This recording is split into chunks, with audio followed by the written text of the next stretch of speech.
Rongsokan kaleng bekas yang mereka dapatkan dari pengepul dapat disulap menjadi kabel aluminium high quality. Walaupun kabel aluminium memiliki konduktivitas yang tidak lebih baik dari kabel tembaga, tapi harganya jauh lebih murah. Kumpulan kaleng bekas yang dipacking di dalam karung goni jumbo menjadi bahan dasar untuk proses daur ulang. Kaleng harus dipastikan dalam keadaan kering dan kosong, karena jika terlalu banyak cairan di dalam kaleng, maka timbangan rongsok akan jauh lebih berat dan itu akan sangat merugikan pembeli. Kaleng bekas kemudian dibakar di dalam tungku yang berisi ekspor. Skill 1 ekspor dengan stak maksimum mampu melelehkan kaleng dengan cepat. Player ini memiliki tugas untuk memastikan semua kaleng masuk ke dalam tungku melalui lubang kecil yang terlihat seperti gerbang lain menuju neraka. Pekerjaan ini tidaklah mudah. Dia harus menahan panasnya kobaran api dengan jarak yang sangat dekat. Oleh karena itu, beliau membutuhkan gamis tahan panas. Fungsinya mirip seperti baju safety pemadam kebakaran. Kaleng yang sudah meleleh di dalam tungku juga harus dikongsrangkan agar matang, merata, dan tidak gosong sebelah. Serbuk flux dalam jumlah yang tertakar dicampurkan di dalam proses peleburan. Serbuk ini sangat berperan penting untuk memastikan aluminium yang terbentuk setelah dilebur memiliki kualitas yang bagus. Pastikan semua material di sekitar lubang dimasukkan semua tanpa terkecuali sampai ke titik atom paling kecil sekalipun. Kotoran hasil pembakaran akan terpisah secara otomatis dan berada di permukaan. Kotoran ini harus disingkirkan. Tempat khusus sudah disediakan untuk menampungnya. Limbah hasil peleburan ini akan diolah lebih lanjut nantinya agar tidak mencemari lingkungan. Tempat khusus yang berbentuk tabung silinder juga disiapkan untuk menampung aluminium cair. Ukuran dari cetakan sudah disesuaikan dengan magazin alat khusus untuk mencetak kabel. Aluminium cair kemudian dituangkan secara hati-hati ke wadah yang sudah disediakan. Proses ini memerlukan ketelitian dan ketenangan ekstra, karena jika sampai tersandung dan jatuh, maka akan fatal akibatnya.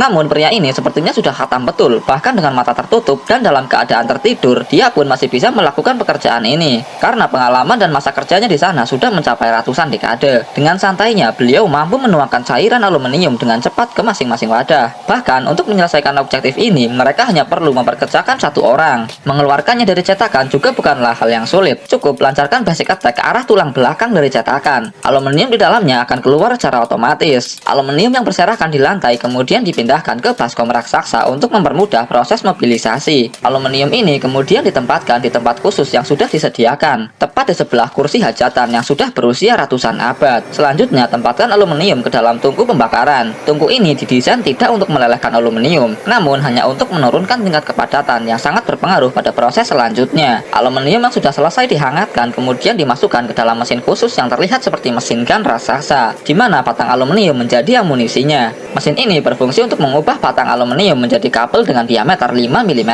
Player yang menjoki mesin ini tidak menggunakan gamis seperti player lainnya, karena resiko untuk pekerjaan ini terbilang minim, jadi dia tidak perlu menggunakan baju safety. Mesin canggih ini diimpor langsung dari Cina. Kecepatan produksinya mengagumkan, mampu menghasilkan kabel sepanjang 100 meter per menitnya, tergantung seberapa faseng player yang menjokinya. Kabel yang keluar dari mesin akan diproses dalam gulungan agar rapi dan menghemat tempat penyimpanan. Anak remaja bahkan sudah memiliki tanggung jawab besar di sana. Dia memiliki tugas untuk memantau jalannya pertandingan. Dengan analisis dan mata biakugan miliknya, semua gulungan yang tersedia dapat dipastikan terisi kabel dengan rapi. Jika ada satu saja lawan yang toksik, maka dia akan langsung menggunakan tang besi di tangannya untuk mengatasinya. Kabel aluminium akan dipotong ketika gulungan sudah penuh. Gulungan ini kemudian dibuka. Terlihat gulungan kabel sedikit berantakan, namun masih dapat terurai dengan mudah. Gulungan ini kemudian dipindahkan dengan angkong ke tempat lain. Jangan pernah menggunakan tangan kosong untuk melepas gulungan ini dari tempatnya, jika tidak ingin tanganmu matang seketika. Di tempat ini, gulungan kabel ditata rapi dan didiamkan beberapa hari untuk menurunkan suhunya. Setelah beberapa hari, pria ini bisa mengangkat gulungan seberat puluhan ton dengan tangan kosong, karena suhunya sudah berada di titik aman. Gulungan ini selanjutnya ditempatkan di tempat khusus. Namun sebelum itu, ujung dari kawat aluminium perlu diluruskan dengan alat khusus. Ujung kawat dijepit dengan kawat yang sudah dikaitkan dengan rantai besi dan ditarik dengan mesin.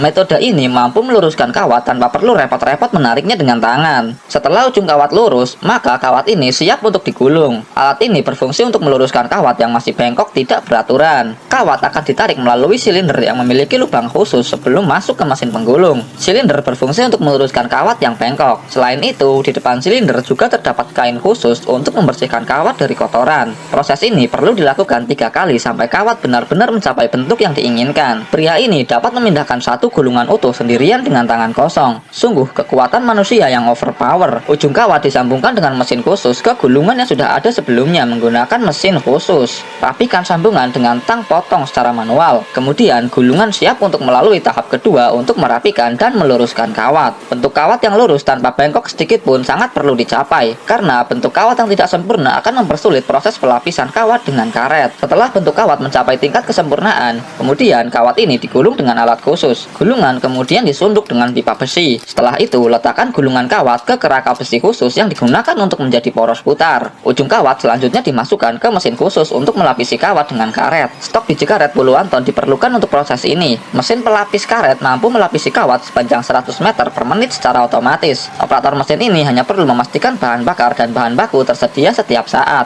Mesin yang sangat efektif dapat dibuat sendiri oleh mekanik Pakistan.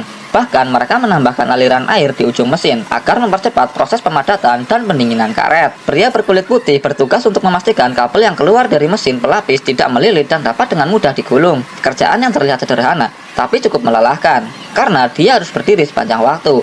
Hanya diizinkan duduk ketika waktu istirahat. Proses akhir dari produksi ini adalah menggulung kabel yang sudah jadi dengan mesin gulung sederhana bertenaga diesel. Dalam sehari, pabrik ini mampu memproduksi kabel sepanjang jutaan mil.